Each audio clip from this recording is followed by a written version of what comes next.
Bugtong-bugtong! Ang balat ay kulay luntian o green, pero ang laman, dilaw. May kalakihan, ngunit masarap kainin at malinamnam. Sirit ang prutas na napapanahon ngayon, avocado. Ang lamang ng prutas na ito, haluan lang ng asukal, gatas at yelo, ayos na ang buto-buto. At sa mga nagki-crave dyan, sakto, tumpok-tumpok at bagsak presyo ito ngayon sa mga bangket at palengke. Season na naman kasi ng avocado. Sa 4 na ektaryang farm na ito sa Maragusan, Davao de Oro, may 50 puno ng avocado, kung saan nakaka-harvest si Jake ng 300 kilos kada linggo. Dalawang klase ng avocado ang namumunga rito. Ang evergreen na kulay berde pa rin ang balat kahit pa hinog na, at yung tinatawag na binotilya, pabilog ang hugis at kulay violet ang balat. Ang lasa ay magkaparehas lang naman.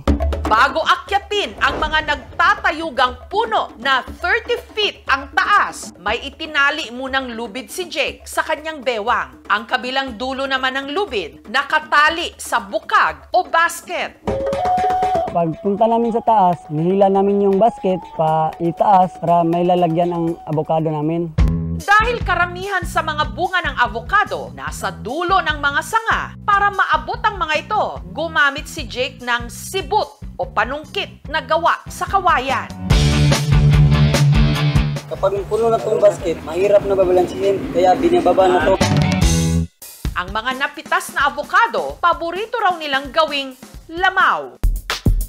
Ang laman ng avocado, binudburan lang ng asukal, powdered milk, at Pwede na siyang kainin. Masarap ang lasa yung avocado, parang ice cream. bago naman ibagsak sa palengke ang kanilang ani. Classify namin yung avocado, yung class A, yung malaki, makinis siya. Yung class B, yun yung maraming gasgas at maliit. Naibebenta ito ni Jake mula 35 to 50 pesos kada kilo, depende sa laki at kalidad. Sabi ng customer namin, presko at may lasa. Masarap kasi fresh from the farm. Green gold, yan ang tawag sa avocado ngayon dahil malaking dolyares ang kinikita ng mga nagtatanim nito sa mga bansang katulad ng Mexico at Chile. Mataas kasi ang demand para sa avocado sa Amerika dahil itinuturing itong health food. Yun nga lang, matakaw sa tubig ang puno nito, kaya pinagmumulan din ito ngayon ng tagtuyot o drought, pati na ng gulo sa pagitan ng mga gang o mga sindikato. Sa mga bansa na katulad ng Canada, ng Russia, hindi siya tutubo doon. Sa mga bansa na yon na may mga snow, hindi kaya ng avocado mag-survive. Samantalang dito sa atin, wala itong kahirap-hirap na tumutubo at namumunga.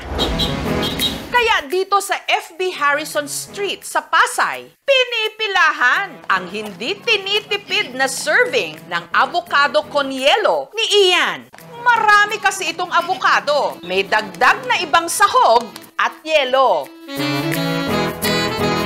Masustansya kasi prutas to eh. Swak-swak sa budget. Kinaaaliwan din ng customers ang bilis ni Ian sa pagtakal ng avocado. Pag dinumog ako, para mabilis mabawasan ng tao, kaya binibilisan ko. Tsaka kabisado ko na rin kasi ang galaw, kaya hindi na ako natatarantak. Kada serving ng avocado con yelo, mula 60 to 100 pesos, depende sa laki. Sa mga nagtataka kung hindi ba nalulugi si Ian, gayong napakagalante niyang magsahog ng avocado, ang sikreto, Yung kay Ian, Ito po, nandito po. mura lang daw kasi niya itong nabibili sa Divisoria. Gabi pa lang, namamakyaw na si Ian ang gagamiting avocado. Yun daw, mahihinog pa lang kinabukasan. At ang teknik para malaman ito, pinipisil-pisil. pag hinog na talaga siya, ayun o, bumabaon talaga siya. Pag hilaw pa siya, hindi talaga siya nabaon. Kinabukasan, mano-mano niyang kinutsara ang laman. Siyam na tab ang pinrepair naming avocado. Ang bawat isang garapon, 7 kilong avocado. Dahil sa avocado con yelo ni Ian, kumikita siya ngayon ng libo-libo kada araw. Pinakamalaki, 6,000. Napag-aral ang 4 niyang mga anak. Lumago ang kanyang negosyo. Pero ang avocado, hindi lang pang merienda. Si Chef Rico, hindi sayote o papaya ang isinasahog sa kanyang tinola, kundi avocado. Naubusan ako ng sayote at papaya. Ang natitira na lang sa puno ng aming probinsya ay ang avocado. Kaya naisipan ko itong ilahok sa tinolang manok.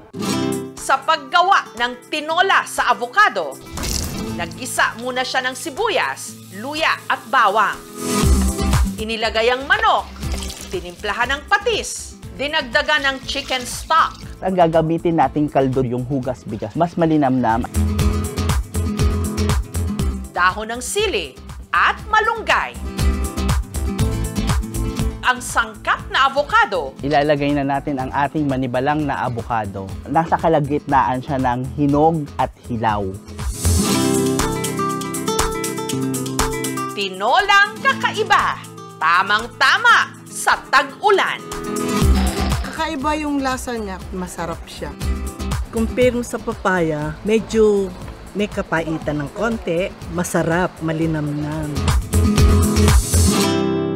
Masyado siyang ma-fiber. May lahi kaming diabetic, so pang-control din ng blood sugar. Maraming vitamins and minerals ang taglay ng avocado. Ang number 1 dito ay yung potassium para i-regulate ang normal blood pressure. Ang taglay na cholesterol nito ay tinatawag naming plant cholesterol. So it's a good fat na tumutulong upang alisin sa blood vessels natin ang bad cholesterol.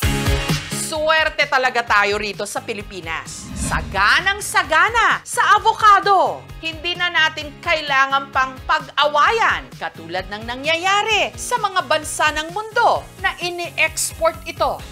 Dito, ang masarap na avocado, walang kahirap-hirap na masusungkit at matitikman from the yard to the table to the chan.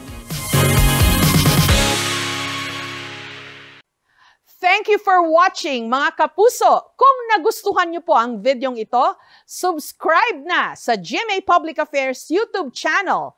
And don't forget to hit the bell button for our latest updates.